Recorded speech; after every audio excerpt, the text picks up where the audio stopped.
బట్టతలతో బాధపడుతున్నారా? ఆధునితనమైన పద్ధతిలో hair transplantation చేయబడును. Face clinic, Hyderabad. నమస్తే, నేను Keshav. Welcome to Suman TV. ఆంధ్రప్రదేశ్లో ఎన్నికల ప్రచార పర్వం జోరందుకున్నటువంటి పరిస్థితి. జనసేన పార్టీ అధినేత సొంత నియోజకవర్గంలో 3 రోజుల పర్యటనని పూర్తి చేశారు. అలానే ఆయనకి వ్యక్తిగత భద్రత పైన కూడా అనేక సందేహాలు ఉన్నాయనేటువంటి ప్రకటనలు కూడా ఈ పర్యటనలో జరిగినటువంటి పరిస్థితి. అలానే పిఠాపురంలో ఏ విధంగా జరిగింది పవన్ కళ్యాణ్ యాత్రలు, తదుపరి కార్యాచరణ ఏ విధంగా ఉండబోతుంది. ఇదే సమయంలో కొంతమంది వ్యక్తులు బ్లేడ్లతో తన పైన దాడులు చేసేటువంటి ప్రయత్నం చేస్తున్నారనేటువంటి ఆరోపణ కూడా చేశారు. ఎందుకు జనసేన పార్టీని, జనసేన అధినేతని టార్గెట్ చేసేటువంటి పరిస్థితి ఉందా? నిజంగానే ప్రచార సమయంలో అనేక వర్గాల ప్రజలతో మమేకం అయ్యేటువంటి కాలాన్ని తమకు అనుకూలంగా మార్చుకునేందుకు ప్రత్యర్థులు ప్రయత్నిస్తున్నారా? ఈ అంశాలపైన విశ్లేషణ చూద్దాం. మనతో పాటు ఉన్నారు జనసేన పార్టీ నాయకురాలు రజనీ గారు, పార్టీ అధికార ప్రతినిధి. రజనీ గారు నమస్కారం. నమస్తే అండి. ఏంటి రజనీ గారు, ఈ ఫీడ్బ్యాక్ ఏంటి? గ్రౌండ్ రిపోర్ట్, పిఠాపురంలో పర్యటన పూర్తయింది అంటే ఫస్ట్ టైము ఆయన తను అనుకున్నటువంటి 3 రోజుల కార్యాచరణని పూర్తి చేశారు. గ్రౌండ్లో మీకు వచ్చినటువంటి రియాక్షన్స్ ఏంటి? అలానే జనసేన అధినేతకి వచ్చినటువంటి ఆదరణ ఎలా ఉంది? సార్, ముఖ్యంగా పిఠాపురం వాస్తవ్యుల నుంచి భారీ స్పందన అయితే వచ్చిందండి. ఏదైతే వర్మగారి నియోజకవర్గం నుండి గతంలో ప్రజారాజ్యం నుంచి పోటీ చేసిన వంగా గీత గారి ఆధ్వర్యంలో నుండి what ever it may be, ప్రజలందరూ మనకి అక్కడ వాళ్ళు సుపరిచితులేనండి. ప్రజారాజ్యం పార్టీ నుంచి వాళ్ళందరూ పార్టీ అభిమానులు. కొణదెల కుటుంబానికి వాళ్ళు కాస్త విజ్ఞతగా వినయంగా ఉండేవారే అని భావించాను. ఇక్కడ ప్రాబ్లం ఎక్కడ వస్తుందంటేనండి, ఇక్కడ వర్మ గారు పవన్ కళ్యాణ్ గారు కలిసిపోయి ఒక అడుగు ముందుకు వేసి ఆయన మా పార్టీ ఆఫీస్కి మంగళగిరి వచ్చి అన్నయ్య చేతులు పట్టుకొని వర్మ గారి ఇంటికి మా అన్నయ్య వెళ్ళి ఇదంతా జనాల్లోకి బాగా ఎక్కుతుంది. వీరిద్దరూ కలిసిపోయారు, మన ప్రయాణం కలిసేనని తీర్మానించుకున్నారు. బంగారుపల్లెంలో భారీ మెజారిటీ అప్పచెప్తాను బాబు గారు అంటూ వర్మ గారు చంద్రబాబు గారికి మాట కూడా ఇచ్చారు. అయితే మన కోవట్లు ఉంటారండి, వైసీపీ కోవట్లు, నిన్ను ఓడించడానికి వంగా గీత కాదు వర్మగారే అని. అంటే మొదటి నుంచి మీరు వినుంటారు, చంద్రబాబు గారు మిమ్మల్ని ఓడించేది అదేంటిది, పవన్ కళ్యాణ్ గారు మిమ్మల్ని ఓడించేది చంద్రబాబు గారే. ఆ మధ్యకాలంలో ఒక సినిమా కూడా తీశారండి, బహుశా నాకు సినిమా పేరు గుర్తులేదు కానీ ఒక డైలాగ్ మాత్రమే అయితే గుర్తుంది. అరే, పవన్ కళ్యాణ్ గారిని ఓడించడం ఎలా అంటుంటే చంద్రబాబు గారు చెప్తుండే, ఆయన్ని ఓడించడానికి గొయ్యి ఆయనే తవ్వుకుంటాడు. ఇలాంటి పనికి మాలిన చెత్త డైలాగులు సినిమాల్లో పెట్టుకుంటూ ఈరోజు మాకు తెలుస్తుందండి ఆయన వ్యూహం ఏంటనేది మాకు కొద్దిగా గొప్ప అర్థమవుతుంది. ఎందుకంటే ఇది రాజకీయం, ఎవడు కూర్చున్న చోటని సింహాసనం ఎక్కలేడు. అలా ఒకవేళ మన నాయకుల్లాగా, మన అధికార పార్టీ నాయకుల్లాగా షార్ట్ కట్టర్లో ఎదిగితే అదేదో పాలి గేమ్ ఒకటి ఉంటుందండి, పాము గరిసి మళ్ళీ వెనక్కి వచ్చి పడతారు. సో దీనికి పునాది స్ట్రాంగ్ గా ఉండాలి. ఒక్కసారి పిఠాపురంలో ఇప్పుడు ఆ పునాది పడింది అనుకోవచ్చు. ఎందుకంటే నియోజకవర్గం మారారు, లాస్ట్ టైం 2 నియోజకవర్గాలు, తర్వాత ఇప్పుడు ఆ 2 వదిలేసి కొత్త నియోజకవర్గానికి వస్తున్నారు. అక్కడ మళ్ళీ అసంతృప్తి. గత ఎన్నికల్లో జనసేన నుంచి పోటీ చేసిన నాయకురాలు వెళ్ళి వైసీపీలో చేరారు. తెలుగుదేశం పార్టీ నాయకులేమో రెబల్స్గా ఉన్నారు. సో ఈ అరమరికలు, ఈ వివాదాలు ఇవన్నీ కూడా సమస్యపోయి ఒక బలమైనటువంటి సంకేతాన్ని పిఠాపురం ఓటర్లకి జనసేన పార్టీ అక్కడ అభ్యర్థి ప్రధానంగా పవన్ కళ్యాణ్ ఇవ్వగలిగారా? సార్, మీకు ఒక ఇన్ఫర్మేషన్ సమాచారం అనుకోండి, దాన్ని పూర్తిగా మీకు అందిస్తుంది ఏంటంటే, ఓడిపోయిన వారిని వారు తీసేసుకున్నారు. గెలవబోయే అంటే మీరు ఒకవేళ వంగా గీత గెలుస్తుందేమో అనుకుంటాం మేమంటే, అప్పట్లో అన్నయ్య పోటీ చేయనప్పుడు వంగా గీత గెలిచి మీ దగ్గరకు వచ్చేస్తానన్నా, జనసేన పార్టీలో జాయిన్ అయిపోతానన్నా అని చెప్పిన మాటలు కొన్ని అంటూ కొంత మాకు వచ్చే విశ్వసనీయ సమాచారం. ఇప్పుడు అన్నయ్యే వచ్చి పోటీ చేస్తే, సపోజ్ అక్కడ తంగెళ్ళ ఉదయ్ సీన్ గారు పోటీ చేస్తే నిజమా? వంగా గీత గెలిస్తే జనసేనలోకి వస్తానని చెప్పారా గతంలో ఏమన్నా? గతంలో కాదండి, ఆవిడ ప్రజారాజ్యం నుంచి పోటీ చేశారు. తర్వాత 2017-16లో కూడా పవన్ కళ్యాణ్ గారి పార్టీ ఆఫీస్లో ఆయన కలవడం కోసం ఎదురు చూశారంట. మరి ఎందుకు కలవలేకపోయారో మాకు తెలీదు. ఇప్పుడు జరుగుతున్నది ఏంటంటే, వైసీపీ వాళ్ళందరూ అన్నయ్యతో కండవాలు కప్పించుకోవడానికి వచ్చారు. వైసీపీలో వాళ్ళంటే ఎవరు? వాళ్ళు వంగా గీత మనుషులు. వంగా గీత ఎవరు? మనం వేసిన సైబరాబాద్లో మొక్క. పాపం మొక్కకి కొద్దిగా గొప్ప మన మీద అభిమానం ఉండొచ్చు కదా మేడం గారికి. సో ఏదైతే పాపం వంగా గీతా విశ్వనాథ్ గారు, ఆవిడకి కూడా రావాలని ఉందండి, కానీ అక్కడ ఉండే వాళ్ళని బట్టి రాలేకపోతుంది. మీరు 2-3 చాట్ల మీటింగుల్లో చెప్పండి, వంగా గీత గారు సుస్వాగతం, మీరు మా పార్టీకి వస్తే మాకు చాలా బలంగా ఉంటుందని 2 మాటలు అనండి, వచ్చేసిద్ది. పెద్ద పెద్ద వాళ్ళే తెరలెత్తేసి ఈ పార్టీలో ఆ పార్టీలో దూరితే మన పార్టీ అమ్మాయి కాక పక్క అమ్మాయా? మేమందరం ప్రజారాజ్యం వల్లమే ఆమె చేరిందని వైసీపీలో చేరాం. ఇప్పుడు మేము బయటకు వచ్చాం, ఆమె కూడా బయటికి రాలేక తడవలేక ఆగుతుంది. 2-3 సార్లు మీరు అడిగితే ఆటోమేటిక్గా దూకేసింది. ఇప్పుడు తిక్కలోడా ఓడిపోయిన దాన్ని నువ్వు అక్కడ తీసుకెళ్తే గెలవబోయే ఆమెను తీసుకొచ్చి మా పక్కన నుంచో పెడితే ఇక పిఠాపురం ఆయన సొంత గడ్డగా మారబోతుంది. ఒక పక్కన దత్తాత్రేయుడు, ఒక పక్కన మా పవన్ కళ్యాణ్ గారు. ఈరోజు పిఠాపురంలో ఫేమస్ 2 ఐటమ్స్ అన్నట్టుగా మీరు అందరూ వినుంటారు కదా. ప్రచారంలో భారీ స్పందన వచ్చింది అన్ని పల్లెల నుంచి, అన్ని ఏరియాల నుంచి. సరే, అంటే ఒకటి అధికార పార్టీ నుంచి కూడా చాలా మందిని ఇన్ఛార్జీలుగా, సమన్వయకర్తలుగా, పరిశీలకులుగా నియమించినటువంటి పరిస్థితి. మిగతా నియోజకవర్గాలు అన్నీ ఒక ఎత్తు, పిఠాపురం కాన్స్టిట్యున్సీ ఒక ఎత్తు అనేటువంటి సంకేతాలు. సో ఈ ప్రతి వ్యూహాలని తట్టుకుని జనసేన ముందుకు వెళ్తుందా? మమ్మల్ని తట్టుకొని వాళ్ళు ముందుకెళ్తారా అని అడగండి సార్. ఇక్కడ అసలు అధినాయకుడు వచ్చి కూర్చుంటే, ఏదైతే ఆయనే పీట వేసుకుని కూర్చుంటే, అంటే ఒక కొవ్వొత్తి కాంతిలో అది కాలిపోతున్న పురుగులా కనపడతారండి నాకైతే. ఇంకొకటి ఏంటంటే సార్, పవన్ కళ్యాణ్ గారిని ఓడిస్తాను అని అంత స్ట్రాంగ్గా చెప్తున్నారు. ఏంటి వాళ్ళ నమ్మకం? జనబలం అంతా మా పక్షానే ఉంది, మరి ఎలా అని నాకు డౌట్ వచ్చింది సార్. నాకు అందులో ఇంకా గట్టి డౌట్ ఏంటంటే, ఎవడన్నా నేను గెలుస్తానంటాడు పరీక్ష రాయక ముందు, నాకు మార్కులు వస్తాడు, 100కి 100 వస్తాయని ఎలా చెప్తాడు సార్? పేపర్ ఏమైనా లీక్ అయిందా? నాకు అలా భయంగా ఆలోచనగా ఉండేదండి. జగన్ గారు ప్రశాంతంగా ఉన్నా నాకు తుఫాను ముందు ప్రశాంతతలాగే కనపడుతుంది. అందరూ వ్యతిరేకత వచ్చింది, మేము గెలిచేస్తామన్నారు. ఆగండ్రా బాబు, జాగ్రత్తగా పనిచేయండి, అతన్ని అన్ని రకాలుగా ఆలోచించాలి, అతని వ్యూహం మనకు అందదు అని అనుకుంటూనే ఉంటారండి. నిన్నటి రోజు ఒక వెహికల్ పట్టుబడితే దాంట్లో జగన్ గారికి సంబంధించిన టోపీలు, బ్యానర్లు, ఈవీఎం మిషన్లు కూడా వచ్చినాయి. కేశవ్ గారు, ఈవీఎం మిషన్స్ అంటే మనం కొంచెం అమాయకులం కదా. ఈవీఎం కనపడగానే పవన్ కళ్యాణ్ గారికి అని గుద్దేస్తాం. ఆ EVM dummy EVM, original EVM వాళ్ళ ఇంట్లో పెట్టుకొని చక్కగా ఫ్యాన్ గుద్దుకొని ఆ ఈవీఎం మిషన్స్ కౌంటింగ్ ఇస్తారు. ట్రైనింగ్ ఏమైనా ఇస్తున్నారా, లేదంటే ప్రజల నాడిని తెలుసుకునేటువంటి ప్రయోగంలో భాగంగా అలాంటి ఈవీఎం మిషన్లు తెచ్చారా? లేదు సార్, వాళ్ళ ఇంట్లో వాళ్ళు గుద్దేసుకుంటారు, దాన్నే కౌంటింగ్ పంపిస్తారు. మేమేం చేస్తామంటే అటు ఫ్యాన్ చూడంగానే అయ్యో ఫ్యాన్ గుద్దకూడదు అంటూ గాజు గ్లాస్కి గుద్దుకుంటా కూర్చుంటా ఉంటారు. కానీ మనం ఎటు గుద్దినా ఫ్యాన్కి వెళ్ళిపోయేలాగా పెడతాడేమో కనెక్షను. లేకపోతే మనం ఒకవేళ గాజు గ్లాసుకి గుద్దినప్పటికీ ఈ మిషన్ డమ్మీ మిషన్స్ ఏమో, ఒరిజినల్ మిషన్స్ వాళ్ళ పార్టీ కార్యాలయంలో ఫ్యానే ఇది మళ్ళీ డౌట్ వస్తుందని మధ్య మధ్యలో. అంటే ఎలక్షన్ కమిషన్ అధికారులు, యంత్రాంగం, వ్యవస్థ ఇవన్నీ ఉన్నాయి కదా. ఆల్రెడీ నిన్న ఒక పెద్ద షాక్ ఇచ్చారు, అంతమంది ఎస్పీలని ట్రాన్స్ఫర్ చేశారు, అధికారులను బదలాయించినటువంటి పరిస్థితి ఉంది, ఎన్నికల విధుల నుంచి తప్పించినటువంటి పరిస్థితి ఉంది. సో ఇవన్నీ కూడా ఉంటాయి కదా, ఈ అబ్జర్వేషన్స్ ఉంటాయి కదా. ఈవీఎం మిషన్స్ ప్రజలకు అవగాహన కల్పించడంలో భాగంగా ఏమైనా తీసుకొచ్చారనుకోవచ్చు కదా. అవగాహన ఎవరు కల్పిస్తారు సార్? ఎలక్షన్ కమిషనర్ కల్పిస్తారు. రాజకీయాల్లో పోటీ చేసేవాడు ఈవీఎం మిషన్ తీసుకురావచ్చా? దాన్ని ఇలా గుద్దండి అలా గుద్దండి అని చెప్పాలా? ఈవీఎం అన్న ఈ సంవత్సరమే డౌన్లోడ్ అయిందా? ప్రతిసారి దాంట్లోనే కదా సార్. సార్ ఏదో జరుగుతుంది, ఏదో చేయాలనుకుంటున్నాడు, ఏదో చేయబోతున్నాడు. ఈరోజు ముఖ్యంగా మన టాపిక్ ఏంటంటే బ్లేడ్తో దాడులు. అసలు ఇవాళ రోజు మాది ప్రోగ్రామ్ ఉందండి తెనాలిలో, ఏదైతే పవన్ కళ్యాణ్ గారి ప్రోగ్రామ్ వస్తుందని అందరం రెడీ అయిపోయాం. చివరి క్షణంలో ఆయన అస్వస్థతకి గురైనారు, రాలేకపోతున్నారని కబురు వచ్చింది. నిన్న మొన్న 2 రోజులు బ్లేడు దొంగలు తిరుగుతున్నారు, ఇలాగా గాయపరుస్తున్నారు అంటూ జరిగినటువంటి విషయ సమాచారం. అంటే ఇక్కడ పెద్ద పెద్ద కత్తులు, ఆయుధాలు అంటే ఇంకోటి చెప్పచ్చు.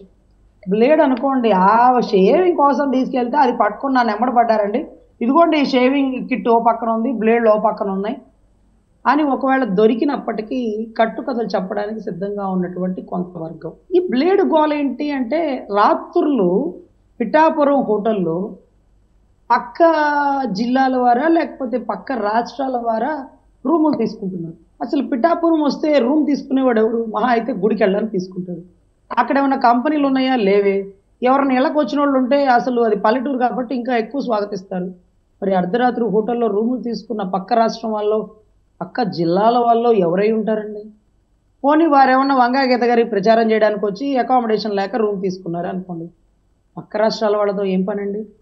ఆ జిల్లా వాళ్ళు వస్తారు, మన మిథున్ రెడ్డి గారు, పెద్దిరెడ్డి గారు పంపించిన పంచాయతీ వర్గం వస్తారు, మా అయితే మా ముద్రాడన్న ఉప్మా పార్సిల్ కట్టుకుని ఆడి నుంచి ఇక్కడికి వస్తారు, అప్ అండ్ డౌన్ చేస్తారు దగ్గరలోనే కాబట్టి. వీళ్ళంతా కాకుండా పక్క రాష్ట్రం వాళ్ళు అర్ధరాత్రులు రిక్కీలు చేయడం ఏంటి, పట్టపగలు ఈ క్రౌడ్లో వచ్చేయడం ఏంటి, సెక్యూరిటీ వాళ్ళని గాయపరుస్తుంటే అంటే ఇలా చేతులు పట్టుకొని అన్నయ్య వెళ్ళే దారికి వెళ్ళనిస్తారు.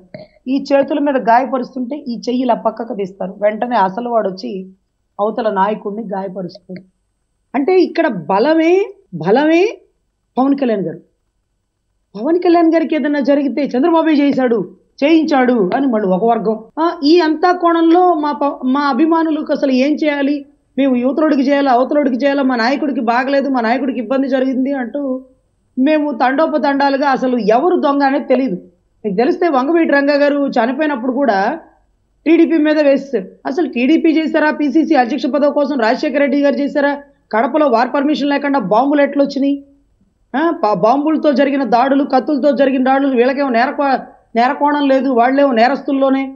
సో ఈ ఆలోచించుకునే గ్యాప్లో రాష్ట్రం విధ్వంసం జరిగిపోతుంది. సో టార్గెట్ పవన్ కళ్యాణ్ గారు జనంలోకి వెళ్ళేటువంటి సమయంలో భద్రత ఏర్పాట్లు లేదా ఆయన వ్యక్తిగతంగా కొంతమంది సిబ్బందులు పెట్టుకున్నారు. భద్రత ఏర్పాట్ల విషయంలో ఒకవేళ థ్రెట్ ఉందనుకుంటే, ఎందుకంటే గతంలో కూడా రెక్కీ జరిగిందన్నారు, రాయలసీమ పర్యటన సమయంలో కాన్వాయ్లోకి ఒక వెహికల్ దూసుకొచ్చిందన్నారు, ఇంటి దగ్గర రెక్కీ చేశారన్నారు. సో ఈ బయట ఎక్కడో ఒక సుపారీ ఇచ్చారు, విదేశాల్లో దీనిపైన అగ్రిమెంట్ జరిగింది. ఇవన్నీ చాలా వ్యవహారాలు ఇప్పటివరకు ప్రచారంలోకి వచ్చినాయి.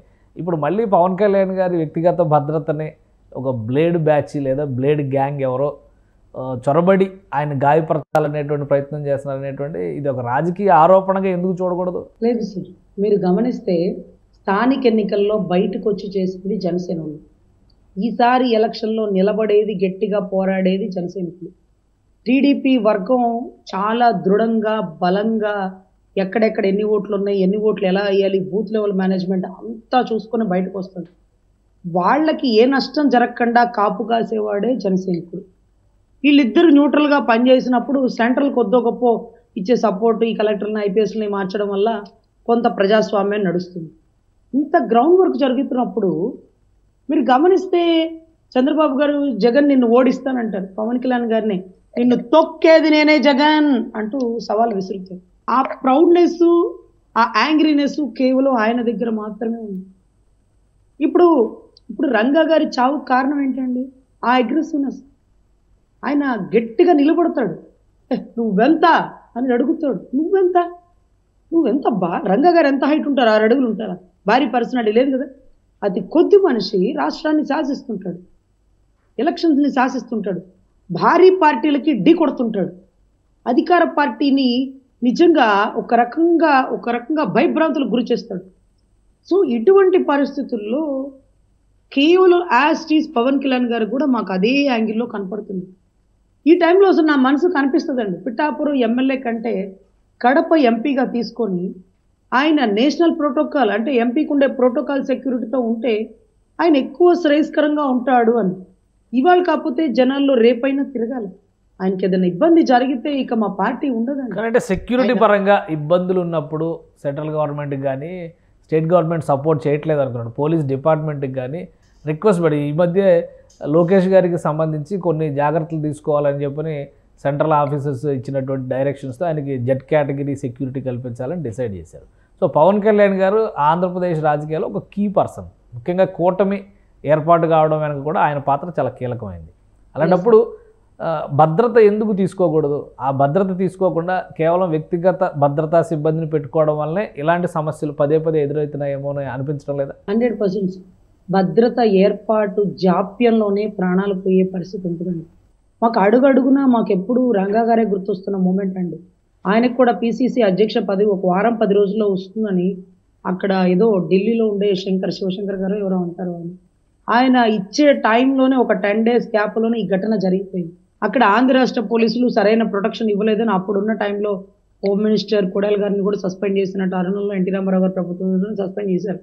అంటే ఇక్కడ ఏమవుతుందంటే వ్యక్తిని నష్టపోకూడదు, మళ్ళీ రాబోడు, చాలా కేర్ఫుల్గా ఉండాలి సార్. ఏదైనా పవన్ కళ్యాణ్ గారికి చిన్న ఇబ్బంది జరిగితే ఇక ఏ పార్టీలు ఉండవండి.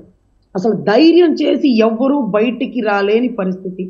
ఆయనే ఈరోజు యుద్ధానికి ఆయుధం. ఆ ఆయుధాన్ని సంధించబోయేది చంద్రబాబు గారు. చంద్రబాబు గారి చేతిలో ఉండే ఆయుధం పవన్ కళ్యాణ్ గారు. ఆయుధాన్ని కాపాడుకొని యుద్ధం చెయ్యాలా, ఆయుధాన్ని జార విడుచుకుంటే యుద్ధం ఎలా చేస్తారు? సో ఆయుధానికి ప్రత్యేక ప్రొటెక్షన్ ఉండాలి, సరైన పదును ఉండాలి, అప్పుడు యుద్ధం గొప్పగా జరుగుతుంది. సో ఎన్నికల కమిషన్కి ఏమైనా ఫిర్యాదు చేస్తారా దీని మీద? ఈ బ్లేడ్ వ్యవహారాలు కానీ అక్కడ జరుగుతున్నటువంటి, ఇప్పుడు అసలు పవన్ కళ్యాణ్ గారు ఎందుకు సిక్కారు? ఏమైనా రీజన్ ఉందా? ఈ పర్యటనల ప్రభావం అనుకోవాలా, లేదా వేరే ఏమైనా రీజన్ ఉందా? కొంతమంది రకరకాలుగా అంటున్నారు, ఏవో అటాక్స్ జరిగినాయి, లేదంటే ఏదో ప్రయోగాలు జరుగుతున్నాయి, అందుకని ఆయన ఇబ్బంది పడుతున్నారు, ఆయనకి ఫీవర్ వచ్చింది అంటున్నారు. ఏంటి అసలు అనారోగ్య సమస్య ఏంటి? ఒక షెడ్యూల్ ఇచ్చారు 12వ తారీఖు వరకు, ఇప్పుడు సడన్గా తెనాలి పర్యటన రద్దయింది. ఏం జరుగుతుంది సార్? కేరళలో ఒక వ్యక్తి ఇంకొక వ్యక్తిని చంపడానికి ఒక ఆయుధాన్ని వాడాడు. ఏంటంటే గోరు. ఆ గోరులో భయంకరమైన పాయిజన్ ఎక్కించుకున్నాడు. అందరూ, అతను ఒక పెద్ద ఇండస్ట్రియలిస్ట్, అతను వస్తున్నాడని అందరూ స్వాగతం పడుతూ చేతులు పడతారు. అతన్ని చంపే ప్రయత్నం కోసం ఇతను గట్టిగా చేతులు పట్టుకొని ఆ గోరుతో ఇలా గీకాడు. దాంట్లోంచి పాయిజన్ లోపలికి పోతుంది. అంత చిన్న పాయిజన్లోకి ఒక మనిషి ఎలా చనిపోతాడు అంటే చనిపోడు, అస్వస్థతకి గురవుతాడు. తద్వారా మొత్తం మెడికల్ మీద జరుగుతూ ఉంటుంది. చివరాఖరికి కొలాప్స్ అవుతారు. అది స్లో పాయిజనా, ఇంకొక పాయిజనా, కెమికల్ లోపలికి పంపిస్తారా, అది ఏ రకంగా పని చూపిస్తారు, నోట్లోంచి మాటల ద్వారా పంపిస్తారా అంటే వాళ్ళకు స్ప్రెడ్డింగ్ అనమాట. ఇదంతా ఒక కెమికల్ చర్యలు కొన్ని జరుగుతుంటాయి. సో ఇటువంటి పరిస్థితుల్లో ఏవైనా జరగచ్చండి. అధినాయకుడిని కాపాడుకోవాల్సిన బాధ్యత 3 పార్టీలకి ఉందండి. 3 పార్టీల కార్యకర్తలకు ఉంది, అధినాయకులకు ఉంది. సో నాకు తెలిసి మోడీ గారు ఇది దృష్ట్యా పెట్టుకొని కొంచెం ప్రొడక్షన్ పెంచితే ఆయన, ఎందుకంటే అన్ని పల్లెల్లోకి తిరగాలి, అందరి ఇళ్ళకి వెళ్ళాలి, అందరికీ చేతులు పట్టుకోవాలి, అందరి భుజాల మీద చెయ్యేసి ఫోటోలు దిగాలి. ఇంత దగ్గరికి మా అధినాయకుడు చాలా రేర్ అండి. మీరు గమనిస్తే మరి మాతోనే ఒక్కసారి ఫోటో దిగారండి, నాకు సర్టిఫికెట్ ఇస్తా. ఇంతవరకు జీవితంలో నేను ఆయన మళ్ళీ ఫోటో కానీ ఆయన ఇంత దగ్గర కానీ ఎప్పుడు చూడలేదు. రాష్ట్ర అధికార ప్రతినిధి అయిన మా దగ్గర ఉండేది పాపం బౌన్సర్సే. వాళ్ళకి కుటుంబాలు, బిడ్డలు, భార్యలు ఉన్నారు పాపం. అంటే ఒక భార్యలండి, భార్య ఉన్నారు. సో వాళ్ళ కుటుంబాలు వాళ్ళకు ఉన్నారు. సో ఇటువంటి పరిస్థితుల్లో వాళ్ళ ప్రాణత్యాగం ఎంతవరకు చేయగలుగుతారు? వాళ్ళ ప్రాణానికి కూడా రక్షణ ఉండాలి కదా. ఇదేమన్నా ఎలక్షన్ కమిషన్కి ఫిర్యాదు చేస్తారా ఈ పరిణామాల మీద కానీ, ఆయన అస్వస్థత మీద కానీ, ఏమైనా రిపోర్ట్ కానీ, హెల్త్ బులెటిన్ కానీ రిలీజ్ చేస్తుందా జనసేన పార్టీ? ఎందుకంటే 12 రోజులు షెడ్యూల్ ఇచ్చారు, ఇప్పుడు తెనాలి పర్యటన రద్దయింది అంటున్నారు. తదుపరి పర్యటనల పరిస్థితి ఏంటి? దీని మీద ఏమైనా క్లారిటీ ఉందా? సార్ తెనాలి పర్యటన చాలా ఇంపార్టెంట్ సార్. ఆయనకి ఏటుగా అంటే మాకు మెయిన్గా కీలక వ్యక్తి 2 నెంబర్లో ఉండేటటువంటి వ్యక్తి నాదెండ్ల మనోహర్ గారు. ఆయన గెలవడం కోసం ఇతను అంటే మా సార్ వచ్చి ప్రచారం చేయడానికి అనేది చాలా ఇంపార్టెంట్ షెడ్యూల్. ఎంతో పెద్ద ఇబ్బంది అయితే తప్ప దాన్ని క్యాన్సిల్ చేసుకోరు. ఆ ఎంతో పెద్ద ఇబ్బంది ఏం జరుగుతుంది? ఎందుకు మనిషి కూడా చాలా డల్ అయిపోయారు. మాకు జనాల్లో తిరుగుతుంటే ఆయన ఫేస్లో గ్లో లేదండి, ఎక్కడో బాగా లోగా ఉన్నట్టుంది, నీరసంగా ఉన్నట్టుంది, ఎండలకి వానలకి. ఆయన కష్టపడుతుంటే నాకు అనిపించిద్దండి, వద్దన్నా ఎంపీగా పోటీ చేయన్నా, క్యాబినెట్ మినిస్టర్ అయిపో అన్నా, సెక్యూరిటీగా ఉండన్నా, నువ్వు ఏదో ఒక మూల బాగుంటే చాలన్నా, ఇలా జనాల్లో తిరగాల్సిన పని లేదు, నువ్వు ఉన్నావన్న ధైర్యంతో మేము ఇక్కడ కాళ్ళు రెగరేస్తామన్నా, నువ్వు ఆరోగ్యంగా ఉండాలా, హ్యాపీగా ఉండాలా, ఎక్కువ కాలం ఉండాలా. ఇలా జనాల్లో తిరుగుతూ ఇతను అవతలని తక్కువ అంచనా వేయడానికి లేదు. కాబట్టి ఆయన సెక్యూర్ ప్లేస్లో ఉంటే బాగుంటుంది, ఒక క్యాబినెట్ స్థాయిలో అనుకుంటాం. కానీ ఆయన నేను జనాలతోనే ఉండాలని కోరుకుంటాడు. కాబట్టి ఇక మనం ఏం చేయలేం sir. Anyway election commissioner protection ఇవ్వాలి, ఆయన్ని కాపాడుకోవాల్సిన బాధ్యత అన్ని పార్టీల వరకు ఉంది. ఆయనకి ఏ ఇబ్బంది జరగకూడదని మనస్ఫూర్తిగా కోరుకుంటూ జై Janasena. Right, thank you Rajani garu మీ అభిప్రాయాలు తెలియజేసినందుకు. ఇది పవన్ కళ్యాణ్ పర్యటన పిఠాపురంలో అర్ధంతరంగా, అంటే మొదట అనుకున్నటువంటి షెడ్యూల్ ప్రకారం అయితే పూర్తయింది, కానీ ఆయన తదుపరి యాత్రలన్నీ కూడా ఆగిపోతున్నటువంటి పరిస్థితి కనిపిస్తుంది. ఆరోగ్య సమస్యలు చుట్టుముట్టడం, అలానే తన చుట్టూ ప్రచారంలో భాగంగా జరుగుతున్నటువంటి వ్యవహారాలు కూడా పవన్ కళ్యాణ్ ఇబ్బంది పెట్టాయనేటువంటిది జనసేన పార్టీలో అంతర్గతంగా వస్తున్నటువంటి డిస్కషన్. నిజంగానే ఇందులో సీరియస్ ఎలిగేషన్స్ ఉన్నాయనేటువంటి మాట జనసేన పార్టీ నాయకులు చెప్తున్నారు. ఎలక్షన్ కమిషన్ కూడా దీని మీద స్పందించాలనేటువంటి విజ్ఞప్తి చేస్తున్నారు. సో నెక్స్ట్ టూర్ షెడ్యూల్ ఏ విధంగా ఉండబోతుంది అనేది పవన్ కళ్యాణ్ కోరుకున్న తర్వాతే, ఆయన కోలుకున్న తర్వాతే క్లారిటీ ఇచ్చేటువంటి అవకాశాలు కనిపిస్తున్నాయి. ఇది special discussion. Keep watching. Suman టీవీలో మీ పర్సనల్ అండ్ బిజినెస్ ప్రమోషన్స్ కోసం కింది నెంబర్కి కాంటాక్ట్ చేయండి.